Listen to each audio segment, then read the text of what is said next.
Chapter 10. Oliver becomes better acquainted with the characters of his new associates and purchases experience at a high price, being a short but very important chapter in this history. For many days, Oliver remained in the Jew's room, picking the marks out of the pocket handkerchief, of which a great number were brought home, and sometimes taking part in the game already described, which the two boys and the Jew played regularly every morning. At length, he began to languish for fresh air, and took many occasions of earnestly entreating the old gentleman to allow him to go out to work with his two companions. Oliver was rendered the more anxious to be actively employed by what he had seen of the stern morality of the old gentleman's character. Whenever the Dodger or Charlie Bates came home at night, empty-handed, he would expatiate with great vehemence on the misery of idle and lazy habits, and would enforce upon them the necessity of an active life by sending them supperless to bed. On one occasion, indeed, he even went so far as to knock them both down a flight of stairs. But this was carrying out his virtuous precepts to an unusual extent. At length, one morning, Oliver obtained the permission he had so eagerly sought. There had been no handkerchiefs to work upon for 2 or 3 days, and the dinners had been rather meagre. Perhaps these were reasons for the old gentleman giving his assent, but whether they were or no, he told Oliver he might go, and placed him under the joint guardianship of Charlie Bates and his friend the Dodger.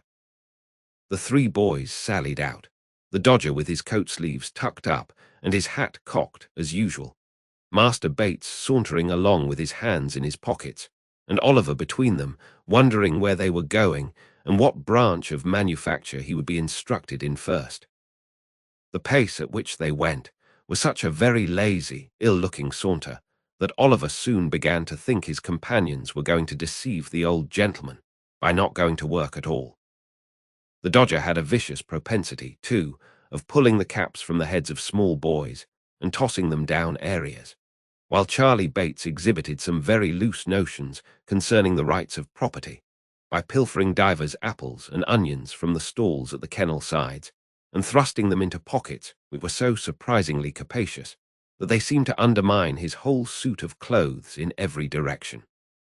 These things looked so bad that Oliver was on the point of declaring his intention of seeking his way back in the best way he could, when his thoughts were suddenly directed into another channel by a very mysterious change of behavior on the part of the Dodger.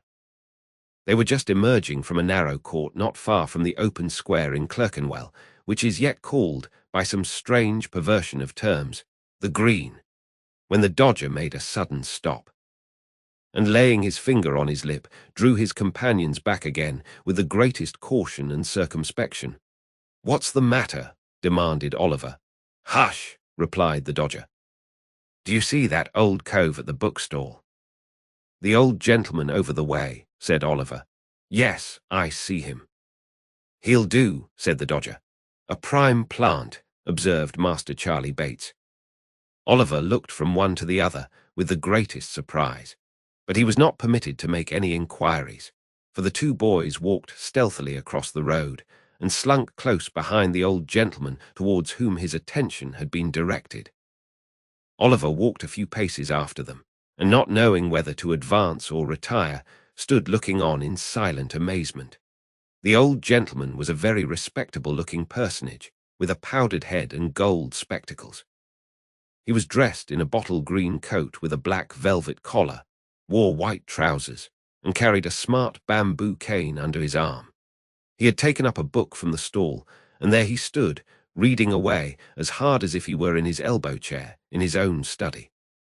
It is very possible that he fancied himself there indeed, for it was plain from his abstraction that he saw not the bookstall, nor the street, nor the boys, nor, in short, anything but the book itself, which he was reading straight through, turning over the leaf when he got to the bottom of a page, beginning at the top line of the next one, and going regularly on with the greatest interest and eagerness.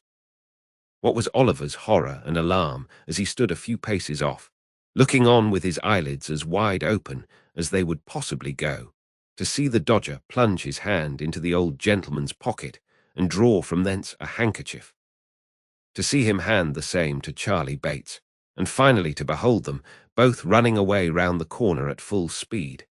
In an instant the whole mystery of the handkerchiefs, and the watches, and the jewels, and the Jew rushed upon the boy's mind. He stood for a moment, with the blood so tingling through all his veins from terror that he felt as if he were in a burning fire. Then, confused and frightened, he took to his heels, and not knowing what he did, made off as fast as he could lay his feet to the ground. This was all done in a minute's space. In the very instant when Oliver began to run, the old gentleman, putting his hand to his pocket and missing his handkerchief, turned sharp round. Seeing the boy scudding away at such a rapid pace, he very naturally concluded him to be the depredator, and shouting, "Stop, thief!" with all his might, made off after him, book in hand. But the old gentleman was not the only person who raised the hue and cry. The Dodger and Master Bates, unwilling to attract public attention by running down the open street, had merely retired into the very first doorway round the corner. They no sooner heard the cry and saw Oliver running than, guessing exactly how the matter stood, they issued forth with great promptitude, and shouting, "Stop, thief!" too, joined in the pursuit like good citizens. Although Oliver had been brought up by philosophers, he was not theoretically acquainted with the beautiful axiom that self-preservation is the first law of nature. If he had been, perhaps he would have been prepared for this. Not being prepared, however, it alarmed him the more, so away he went like the wind, with the old gentleman and the two boys roaring and shouting behind him. "Stop, thief! Stop, thief!" There is a magic in the sound. The tradesman leaves his counter, and the carman his wagon. The butcher throws down his tray, the baker his basket, the milkman his pail, the errand boy his parcels, the schoolboy his marbles, the pavior his pickaxe, the child his battledore. Away they run, pell-mell, helter-skelter, slapdash, tearing, yelling, screaming, knocking down the passengers as they turn the corners, rousing up the dogs and astonishing the fowls, and streets, squares, and courts re-echo with the sound. "Stop, thief! Stop, thief!" The cry is taken up by 100 voices, and the crowd accumulate at every turning. Away they fly, splashing through the mud and rattling along the pavements. Up go the windows, outrun the people, onward bear the mob, a whole audience desert punch in the very thickest of the plot, and joining the rushing throng, swell the shout and lend fresh vigor to the cry. "Stop, thief! Stop, thief! Stop, thief! Stop, thief!" There is a passion for hunting something deeply implanted in the human breast. One wretched, breathless child, panting with exhaustion, terror in his looks, agony in his eyes. Large drops of perspiration streaming down his face, strains every nerve to make head upon his pursuers, and as they follow on his track and gain upon him every instant, they hail his decreasing strength with joy. "Stop, thief! I stop him for God's sake, were it only in mercy." Stopped at last. A clever blow. He is down upon the pavement, and the crowd eagerly gather round him. Each newcomer, jostling and struggling with the others to catch a glimpse. "Stand aside. Give him a little air." Nonsense. He don't deserve it. Where's the gentleman? Here he is, coming down the street. Make room there for the gentleman. Is this the boy, sir? Yes. Oliver lay, covered with mud and dust, and bleeding from the mouth, looking wildly round upon the heap of faces that surrounded him, when the old gentleman was officiously dragged and pushed into the circle by the foremost of the pursuers. "Yes," said the gentleman, "I am afraid it is the boy." "Afraid," murmured the crowd. "That's a good un." "Poor fellow," said the gentleman, "he has hurt himself." "I did that, sir," said a great lubberly fellow, stepping forward.